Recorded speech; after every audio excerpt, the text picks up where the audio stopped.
everyone. So for today, our lesson is about comprehend literary text, wherein we will discuss about the different characters, the different plot structures, and more. So for today, let's move on to our objectives. Our objectives is identify the characters and their traits based on their actions and dialogue.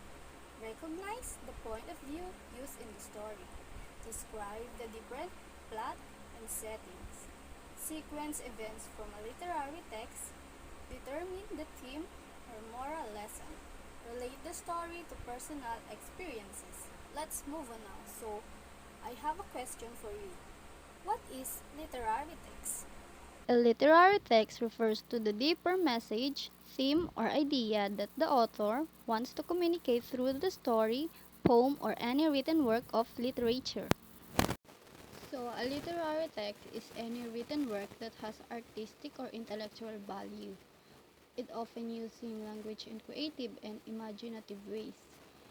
It is also primarily designed to entertain, provoke thought, express emotions, or explore the human experience rather than just convey information or facts.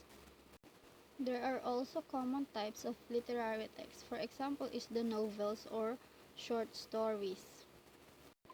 In a part of literary text, there is we call the characters. So what is the characters all about? Characters is they are the persons, animals, beings, or creatures that participate in the narrative. It's driving the plot and shaping the story's direction. Also, in characters, there are we call the protagonist, antagonist, and the supporting characters. So what is the protagonist? The protagonist is the central or main character of the story that revolves around. It often undergoes change or faces major challenges inside the story. The next one is the antagonist. It opposes the protagonist. They create conflict or challenge the main character of the story. The last one is the supporting characters. It is the characters who play a role in the story that often helping the protagonist or interacting with other characters. For our activity 1 that titled Story Snapshots, we will read a story and we will try to identify the pictures and match it to the story. Let's now proceed to read the story. Our story titled The Lion and the Mouse. A lion asleep in the forest, his great head resting on his paws. A timid little mouse came upon him unexpectedly, and in her fright and haste to get away, ran across the lion's nose. Roused from his nap, the lion laid his huge paw angrily on the tiny creature to kill her. "Spare me!" begged the poor mouse. "Please let me go, and some day I will surely repay you." The lion was much amused to think that a mouse could ever help him, but he was generous and finally let the mouse go. Some days later, while stalking his prey in the forest, the lion was caught in the toils of a hunter's net, unable to free himself. He filled the forest with his angry roaring. The mouse knew the voice and quickly found the lion struggling in the net. Running to one of the great ropes that bound him, she gnawed it until it parted, and soon the lion was free. "You laughed when I said I would repay you," said the mouse. "Now you see that even a mouse can help a lion." And after that, they became friends, and that's the end of the story. Now we will proceed to our activity, wherein we will try to identify the pictures and match it to the story. For our first picture, who do you think are in the picture? That's right, they are the character in the story, which is the lion and the mouse.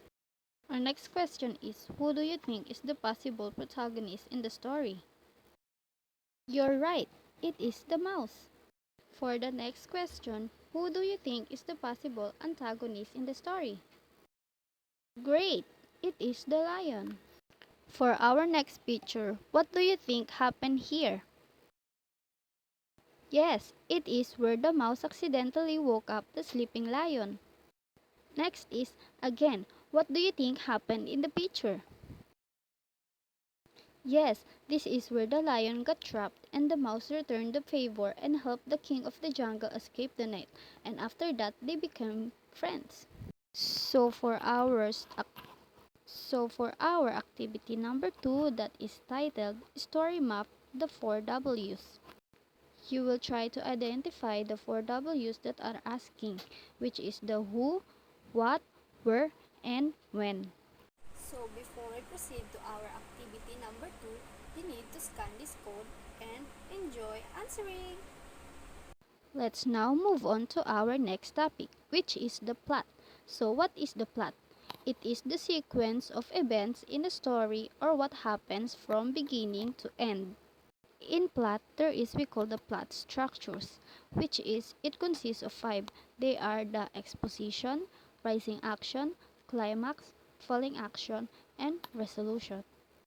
The first structure is exposition. So what is exposition? It is the beginning of the story where characters, setting, and basic conflict are introduced. The next is the rising action. It is a series of events that create a suspense and develop the conflict. The next is the climax. It is the turning point or the most intense moment that are happening in the story. Then we have the falling action. It is the events that unfold after the climax and begin resolving the conflict. And we have the last one, which is the resolution. It is where the conflict ends and loose ends are tied up. Before we end this, we will going to have our activity number 3 titled Story in Order, wherein you're going to arrange the jumbled events of the story from beginning to end. Okay, now let's move on to our activity number 3. For you to answer the activity number 3, scan this code and enjoy answering.